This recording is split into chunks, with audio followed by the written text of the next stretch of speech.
Muito boa noite, recebam aí o meu abraço, a minha energia, e vamos juntos, vamos aí nesse evangelho aí que vai mexer com a gente, né? Vamos trazer para os dias atuais essa mensagem, né? Tem esse versículo bíblico aí em cima, esse versículo do evangelho de São Lucas, lá no capítulo 12, versículo 1. Mas a lição aí eu vou ler ela, depois a gente vai conversar um pouquinho. Então eu vou ler o capítulo 54 do livro Vinha de Luz, né? Quem está com o livro na mão e acompanhando, capítulo 54, Fariseus. Então vamos fazer a leitura primeiro. Acautelai-vos, primeiramente, do fermento dos fariseus. Isso está lá, Jesus que falou isso, né? Lucas registrou no capítulo 12, versículo 1 do Evangelho. E aí Emmanuel continua. Fariseu, bom, gente, Vinha de Luz, psicografia do Chico Xavier, ditado pelo Espírito Emmanuel, né? Mas vamos lá. Fariseu é ainda todo presunçoso, dogmático, exclusivo, pretenso privilegiado das forças divinas. O orgulhoso descendente dos doutores de Jerusalém ainda vive. Nós vamos falar sobre isso daqui a pouco. Atravessa todas as organizações humanas, respira em todos os tempos terrestres. Acredita ser o herdeiro único da divina bondade. Nada aprecia senão pelo prisma do orgulho pessoal. Traça programas caprichosos e intenta torcer as próprias leis universais, submetendo-as ao ponto de vista que esposou na sua escola ou no seu argumento sectarista. Jamais comparece ante a bênção do Senhor na condição de alguém que se converteu em instrumento de seus amorosos desígnios, mas, como crente orgulhoso, cheio de propósitos individualistas, declarando-se detentor de considerações especiais. Os aprendizes fiéis necessitam acautelar-se contra o levedo de tais enfermos do espírito. Toda ideia opera fermentações mentais. Certamente que o mestre não determinou a morte dos fariseus, mas recomendou cautela em se tratando da influenciação deles. Exigências farisaicas constituem perigosas moléstias da alma. Urge auxiliar o doente e extinguir a enfermidade. Todavia, não conseguiremos a realização provocando tumultos, e sim usando a cautela na antiga recomendação de vigilância. Então, meus amigos, essa é a leitura do nosso capítulo 54 aí de hoje, dos fariseus. E agora a gente vai conversar um pouquinho sobre isso aí nos próximos 30 minutos, né? O Evangelho de Jesus, ele continua vivo. As palavras de Jesus, elas continuam vivas e ecoam hoje. O Evangelho de Jesus, quando Jesus falava, ele estava aqui entre nós, né? Há 2020 e tantos anos atrás aí. O que Jesus falou ecoa até hoje e vai permanecer vivo, porque Jesus não falava para o homem só daquela era, daquele momento. Jesus falava para o espírito imortal, não é? Então, o seu evangelho continua vivo, e nós precisamos trazer essas palavras do Cristo para os dias de hoje, trazer essa advertência, quando ele fala cautelai-vos, para a gente acautelai-vos, né, para que a gente tome cuidado, primeiramente, do fermento dos fariseus. Jesus, quando diz acautelai-vos, ele está falando cuidado, não é? E quem eram os fariseus? Então, é sobre isso que a gente vai conversar um pouquinho. Será que ainda existe fariseu nos dias de hoje? Será que nós não somos os fariseus de outrora, que estamos aí reencarnando até hoje ainda? O quanto de fariseus tem ainda em nós, né? Será que temos um pouquinho de fariseu? Só um pouquinho? Será que temos uma quantidade já um pouquinho maior? Ou será que nós temos muito ainda de fariseu em nós, né? Então, quando Jesus fala, acautelai-vos primeiramente do fermento dos fariseus, Emmanuel pegou só esse trechinho para essa lição. Mas no capítulo, quando você vai lá no Evangelho de Lucas, no capítulo 12, Eu vou pegar só ele na íntegra aqui, da onde foi tirado esse trechinho. Ele diz assim, olha, ajuntando-se, entretanto, muitos milhares, olha, muitos milhares de pessoas, de sorte que se atropelavam uns aos outros. Começou a dizer aos seus discípulos, Jesus começou a dizer aos seus discípulos, veja, discípulos, eu não disse apóstolo, tem uma diferença, a gente vai conversar sobre isso. Começou Jesus a dizer a seus discípulos, acautelai-vos, primeiramente, do fermento dos fariseus, que é a hipocrisia. Então, foi daqui que Emmanuel pegou esse trechinho e colocou aqui no capítulo 54 dos fariseus. Então, aqui o que a gente precisa entender é que Jesus estava falando para os seus discípulos, para aqueles que conheciam o Evangelho e já estavam simpatizando com o Evangelho e estavam seguindo. Diferente de apóstolo, né? Porque os apóstolos eles foram escolhidos e comissionados diretamente por Jesus. Jesus escolheu cada um dos seus apóstolos para uma missão específica, enquanto que os discípulos eles eram simplesmente os seguidores de Jesus, que buscavam aprender com o que Jesus ensinava, né? Nas eleições de Jesus, enfim, aquelas pessoas que acompanhavam Jesus, ou seja, se a gente trazer para os dias de hoje, aqueles que vão no centro, né, de vez em quando, participam de um grupo de estudo, às vezes vai um dia, falta dois, três, assiste uma palestra, depois volta daqui 2 meses, né? Já está tentando seguir Jesus, né? Não é mais como é que a gente fala, não é só um simpatizante, já é um discípulo, ele quer seguir Jesus, mas está ali caminhando. Então, Jesus fala para os discípulos, ele não falou para o povão em aberto, ele falou para aquelas pessoas que já estavam seguindo o Cristo, não para os apóstolos, aquele que ele escolheu um a um. Então, a diferença, meus irmãos, é que apóstolos são aqueles 12 que Jesus escolheu. Já os discípulos são todos aqueles, somos nós, discípulos do Cristo, que conhecemos o seu evangelho e tentamos vivenciá-lo, caminhando, né? Ainda que a gente tropeça bastante, mas a gente já conhece, estamos no caminho aí. Então, todos os apóstolos, eles foram discípulos, mas nem todos os discípulos foram escolhidos para serem apóstolos. Então, a grande diferença é essa, que todo apóstolo foi um dia discípulo, mas nem todo discípulo foi um apóstolo, porque Jesus escolheu 12.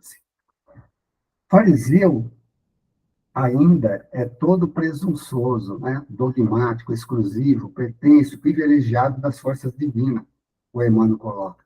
Presunçoso, né? Vamos pegar aqui, ele falou que o fariseu é presunçoso. O que é um presunçoso, né? É aquele que se supõe melhor, superior, mais inteligente, capaz, aquele que faz melhor que todos os outros, que sempre ele está, né, acima dos demais. Esse é o presunçoso. Eu sou melhor, eu faço, nos dias de hoje, se a gente trazer para a nossa realidade do centro espírita, as minhas palestras são as melhores, sou eu quem lota o centro espírita.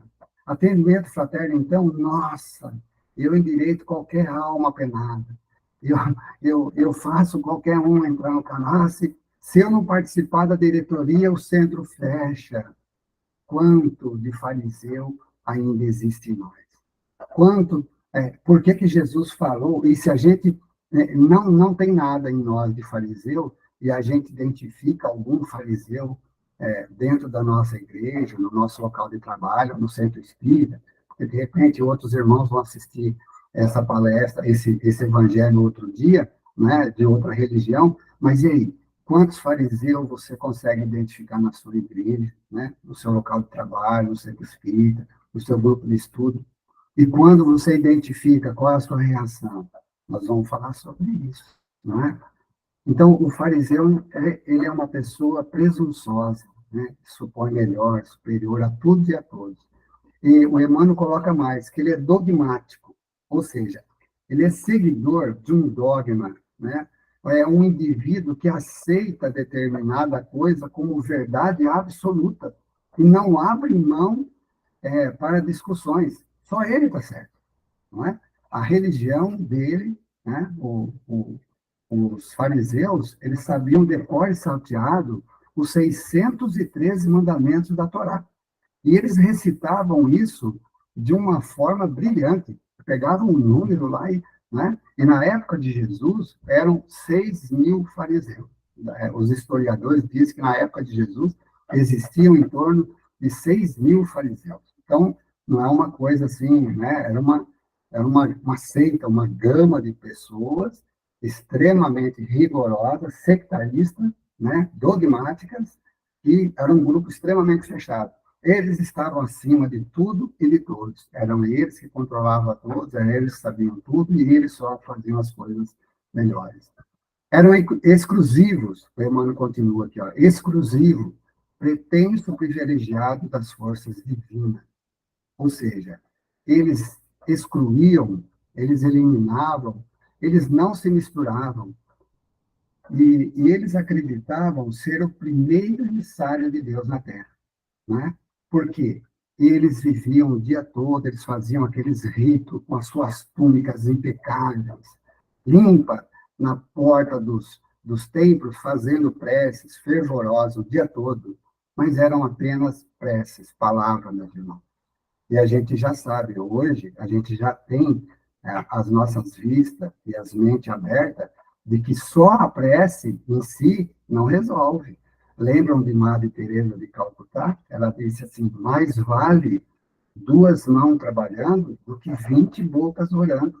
Né? Então, não basta só orar, é preciso elaborar, né? Ora e elabora, que a dor, a fome, a tristeza, o desespero vai embora. Então, a gente precisa sair, trabalhar.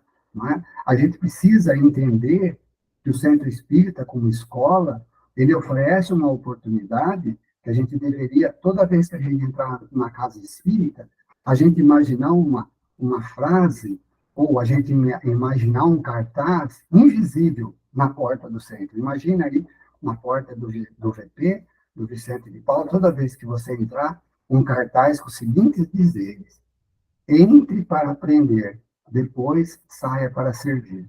Né? Porque essa é a proposta. Porque a doutrina espírita, ela não nos torna pessoas melhores que os outros. Meu cachorro aqui, desculpa. Então, assim, a doutrina espírita, ela não nos torna pessoas melhores que os outros. Né? A gente não pode entrar nessa do fariseu. Nós, espíritas, não somos melhores que os outros.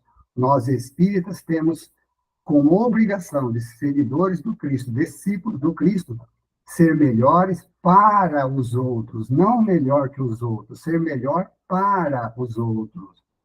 Quanto de caridade nós estamos fazendo? Quanto de lágrimas nós estamos enxugando? Não é? Essa é a reflexão que a gente tem que fazer. Ou a gente está enxugando as lágrimas, ou nós estamos fazendo lágrimas derramar por aí afora ainda. Então, nós precisamos estar sempre com a mente aberta, prestando atenção nos nossos atos e ver se ainda não existe um pouco desse fariseu em nós. Não é? Então, o orgulhoso descendente dos doutores de Jerusalém ainda vive. Né? E essa aí é a primeira pergunta que eu fiz aí em cima. Quanto de fariseu ainda existe em nós? Quanto? Porque Jesus fez uma advertência severa para os fariseus e saduceus. Jesus diz assim: ai de vós, escriba e fariseus hipócritas. Jesus chamou os fariseus de hipócritas. Sois como sepulcros caiados. Por fora parecem belos, mas por dentro estão cheios de ossos, de cadáveres e de toda a podridão. Ai de vós, escribas, fariseus, hipócritas. Jesus chamou os fariseus de hipócritas, porque túnicas limpinha, perfeita, ou seja, trazendo para a nossa realidade um estereótipo, né? Todo belo, bonito, recitamos palestras lindíssimas, online ou presencial no Centro Espírita, ministrando, estamos sendo dirigentes de grupo de estudo, participando, falando bonito, lendo e tal. Mas e o que a gente está fazendo lá fora? Condiz com aquilo que nós falamos nas palestras, com os ensinamentos que a gente passa nos grupos de estudo? A gente precisa tomar um cuidado muito grande com a nossa vida lá fora do centro espírita, lá fora das nossas reuniões, dentro dos grupos, das igrejas, do centro, etc. Porque talvez seja esse o único evangelho que as pessoas estão lendo, a nossa conduta lá fora. Não adianta nada a gente falar bonitinho, ter toda, ser impecável com as palavras e péssimo nas atitudes. E Emmanuel continua, atravessa todas as organizações humanas, respira em todos os tempos terrestres, acredita-se ser herdeiro único da divina bondade. Pelo amor de Deus, vá ser presunçoso assim lá dentro, né? Então, olha, o fariseu, o Emmanuel fala aqui, ele atravessa todas as organizações humanas, ou seja, está em todo lugar. Em todo lugar tem um pouco de fariseu. Dentro da igreja, no nosso local de trabalho, quem que não tem aquele chefe que, mesmo quando você prova por A mais B que você está certo, e ele ainda continua com a postura dele de chefe, né? Não tira ali a autoridade dele, não admite que errou, né? Aquelas pessoas inflexíveis. Então, o Emmanuel está falando aqui que ele atravessa todas as organizações humanas, não só dentro da igreja, do centro espírita, mas está por toda parte. Acredita-se ser herdeiro único da divina bondade. Olha só, né? Aí, aquilo que nós falamos, você já pensou uma criatura se colocar assim? Eu sou, na verdade, ele está dizendo assim para a gente, eu sou a última bolacha do pacote, né? É um trocadilho aí, um ditado popular. Ele se coloca na condição de a última bolacha do pacote, muito importante aqui na Terra, porque ele é emissário de Deus na Terra. Nada aprecia senão pelo prisma do orgulho pessoal.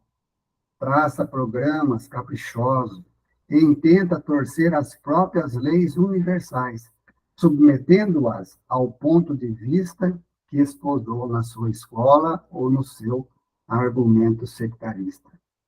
Sectarista, por quê? Ele é intolerante, é intransigente, ele tem um apego exagerado, meu irmão. Ele tem um apego, o fariseu, pessoas que se comportam como fariseus nos dias de hoje, têm um apego exagerado a um determinado ponto de vista, né? Ele tem uma visão por um prisma e tem uma visão estreita, é como aquela criatura que usa aquele que a gente chama de tapa, né? Coloca ali o tapa, ele tem uma visão estreita, só ele está certo. E dá a interpretação das leis que melhor lhe convém, né? Ele interpreta as leis de Deus, do Evangelho, os ensinamentos que a gente tem no Livro dos Espíritos, enfim, na Bíblia, de acordo com os interesses dele, né? Busca distorcer alguma coisa. Então, intolerante, intransigente, sectarista, é uma pessoa extremamente individualista, está sempre na condição de ser o mais certo, o mais inteligente, aquele que faz melhor. Só a ideia dele deve ser aceita, porque só a dele é boa, é válida, né? Quando a ideia dele não é aceita, logo ele desanima e quer abandonar o trabalho, né? Jamais comparece ante a bênção do Senhor na condição de alguém que se converteu em instrumento de seus amorosos desígnios, mas como crente orgulhoso, cheio de propósito individualista, declarando-se detentor de considerações especiais. Então, veja, ele é extremamente orgulhoso, né? Jamais comparece ante a bênção do Senhor na condição de alguém que se converteu em instrumento amoroso. Já, mas ele, como crente orgulhoso, cheio de propósito individualista. Será que no meio de nós não tem também palestrantes, trabalhadores, diretores, que se colocam também numa condição que, olha, se não for eu, isso não vai dar certo. Se eu não estiver nesse grupo, não vai. Na próxima eleição, eu preciso voltar, porque se eu não voltar, o centro fecha, a USE fecha, a Intermunicipal vai fechar. Se eu não for para a FEB, o espiritismo não vai mudar. Meu Deus do céu, não é? Será que nós não temos? Isso aqui é íntimo para cada um analisar em si mesmo. Como que eu sou? Não importa o que eu faço na casa espírita. Se eu sou só um frequentador, se eu sou só um doador de energia, só no sentido, pelo amor de Deus, né? E graças a Deus nós temos doador de energia, frequentadores, etc. Mas dentro da casa espírita, uma pergunta aqui. para cada um se analisar intimamente, dentro da casa espírita. Eu, como uma pessoa que frequenta, como frequentador, eu, como doador de energia no dia do passe, eu, como atendimento do AF, eu, como trabalhador nas reuniões mediúnicas, eu, como dirigente, participando da diretoria, como que eu sou? Eu sou intransigente? Eu sou uma pessoa sectarista? Eu sou uma pessoa dogmática? Eu tenho uma presunção de, eu tenho a presunção de querer sempre estar certo, né? Quando alguém traz uma ideia nova, como eu reajo se ela é diferente da minha, não é? Então, os aprendizes fiéis necessitam acautelar-se contra o levedo de tais enfermos do espírito. Veja que Emmanuel chama de enfermidade do espírito e esses vícios moral que ele trouxe lá em cima, lá, do presunçoso, do orgulhoso, né? que, o, que, o, que o fariseu tem. Então, Emmanuel chama de enfermos do espírito. Ele diz assim: os aprendizes fiéis precisam acautelar-se contra o levedo. E o que é o levedo? O que é o levedo? Toda ideia opera fermentações mentais. O levedo é um fermento. O que o fermento faz na massa? Ele faz crescer, ele infla. Então, toda ideia opera fermentações mentais. Por exemplo, você tem um pensamento, você tirou uma conclusão da sua própria cabeça, você deduziu que determinada pessoa está olhando diferente para você na casa espírita. E que a pessoa, de repente, a pessoa está com outra situação, está vivendo uma situação que ela não externou ali para o pessoal da casa espírita, que não tem nada a ver com a realidade da casa espírita, com outras pessoas da casa espírita, ela está no momento introspectiva e as pessoas começam a deduzir: fulano está de cara feia comigo, não está falando comigo. E já começa, é o fermento do fariseu. E já vai para outro, e já fala: olha, você viu a fulana? Você viu o fulano? Hoje não conversou com ninguém, não falou, mas você perguntou para ele como que ele estava, como que ela estava. Você tomou cuidado de chegar até ela e dizer: está tudo bem? Está precisando de alguma coisa? Posso fazer algo por você? Não.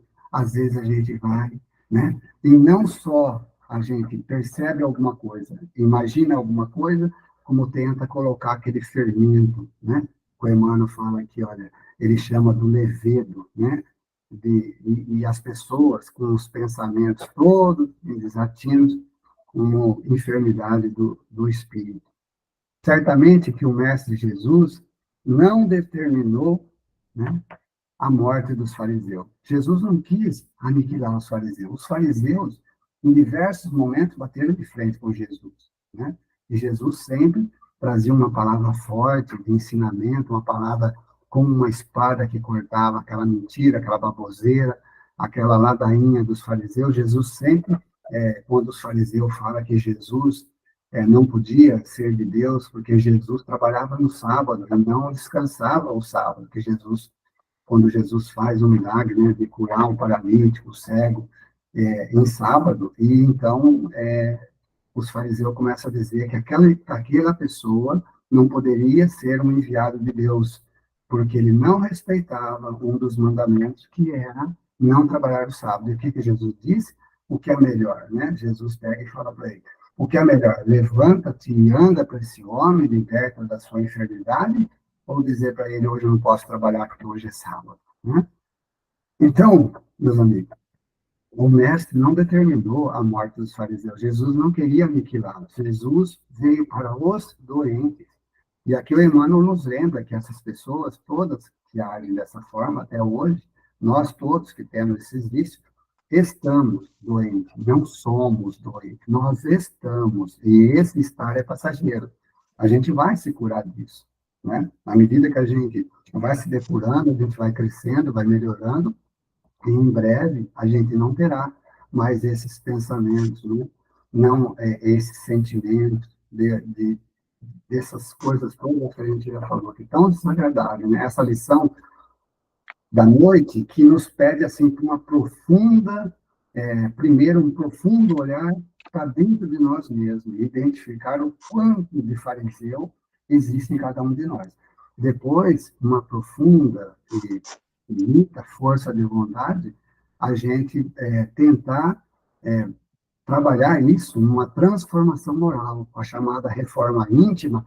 E eu me recuso a dizer reforma íntima, porque reformar, você reforma uma cadeira, você reforma uma porta, né? Mas é uma transformação, é você transformar um vício em virtude, não é? Então, você trocar um vício por uma virtude, é você abandonar os seus vícios. As exigências farisaicas constituem perigosas moléstias da alma. Então, toda aquela intransigência deles, toda aquela exigência dos fariseus, nada mais eram do que moléstias, doenças da alma, né? Eles se colocavam numa condição muito superior, e desde o orar deles era diferente. Ó, Senhor, olha eu aqui que estou orando, e eu jejuo 2 vezes por dia, taraná, e aquele publicano, Senhor, que não é... Então, ele sempre se colocava, já media o outro, ele partia um degrau acima de qualquer pessoa. Até no momento da oração, eles já se colocavam numa condição acima dos demais. Mas Jesus não pediu para exterminá-los. Jesus veio para os doentes. Jesus veio ensinar o amor. Jamais punir, querer extinguir quem quer que fosse. Urge auxiliar o doente a extinguir a enfermidade. Olha só, urge auxiliar o doente a extinguir a enfermidade, né? É exterminar a enfermidade, não condenar aquele que está no erro. Como que a gente age? Como é que a gente age quando a gente pega alguém em erro, né? Seja lá no seu local de trabalho, seja na sua casa, seja na casa espírita, seja na sua igreja, quando você fica sabendo que alguém errou, que você te provaram por A mais B que determinada pessoa errou, como você age, né? Urge auxiliar o doente a extinguir a enfermidade. Todavia, não conseguiremos a realização provocando tumultos, e sim usando a cautela na antiga recomendação de vigilância. De vigilância. Então, quando a gente pega alguém em erro, descobre que alguém errou, ouviu alguém cometendo um erro, não é?